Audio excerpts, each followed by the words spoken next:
Once upon a time, there lived a poor couple who had 7 sons.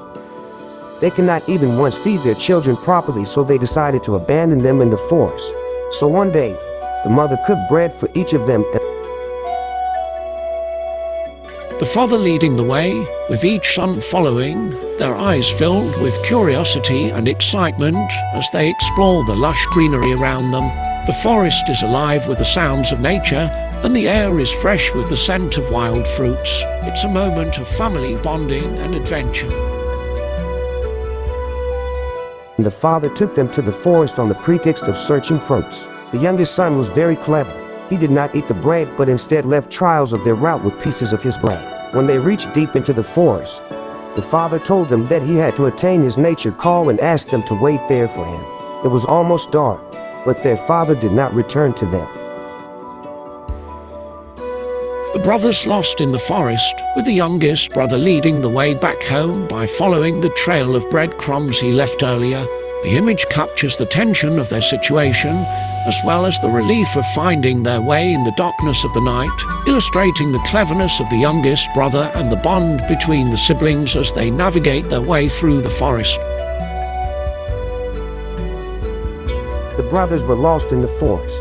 However, the youngest brother followed the trail he had made, and the brothers reached home late at night. So the next day, the mother made bread for them, and they came to the jungle again. The youngest one, as usual, left trials of their route. When they reached deep inside the forest, the father vanished again, and when they were about to return home, the bread trials were not found and they were lost in the forest. The brothers, not knowing the way back home, started moving north in search of their home. As they walked towards north, they saw a small light coming from a house.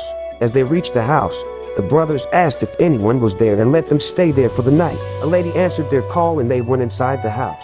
The brothers were getting ready to sleep when suddenly the lady wore a coat made of leather and started growing taller. She grew taller and flew away from the house. In the same house, the 7 sons of the demon were also sleeping. The demon sons wore a crown on their heads. The brothers went into sleep beside the demon brothers. 6 of the brothers were very tired and slept the moment they took the bed, but the younger brother could not sleep. The younger brother moved. The brothers' clever actions to survive the night in the demon's house, the younger brother's discovery of the skeletons, the swapping of the crowns, and their narrow escape from the demon. This scene captures the suspense and ingenuity of the brothers as they outwit the demon, ensuring their survival and escape. Around the house and found lots of human skeleton inside. The younger brother moved around the house and found lots of human skeleton inside the house. Now he came to realize that it was the house of the demons. So he came back to the room where his brothers and the 7 demon sons were sleeping. He took the crowns from their heads and put it on the heads of his brothers and himself and slept. After a while, the demon came back. She took off her coat and came inside the room where they were sleeping. She started touching the heads of the sleeping children and killed the ones without the crowns. After that, she too went to sleep. After a while, she started snoring very loudly.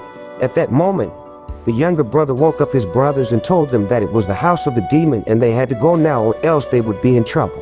As they came out of the house, the younger brother took the demon's coat, and when he wore it, he became taller and bigger.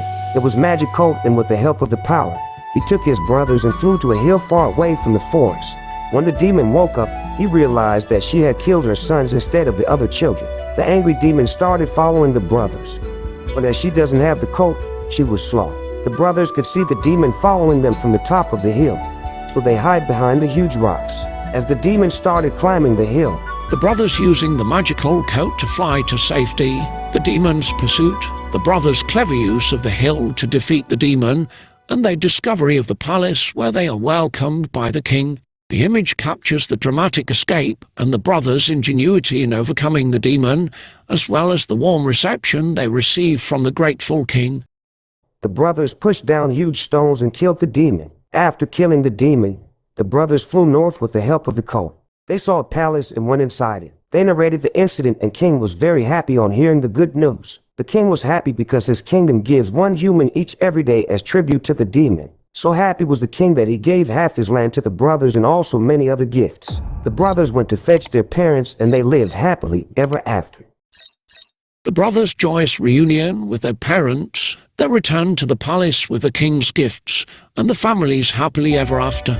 The image captures the warmth and joy of the family as they celebrate their good fortune and the end of their ordeal. This final scene brings closure to the story, showcasing the family's newfound happiness and prosperity.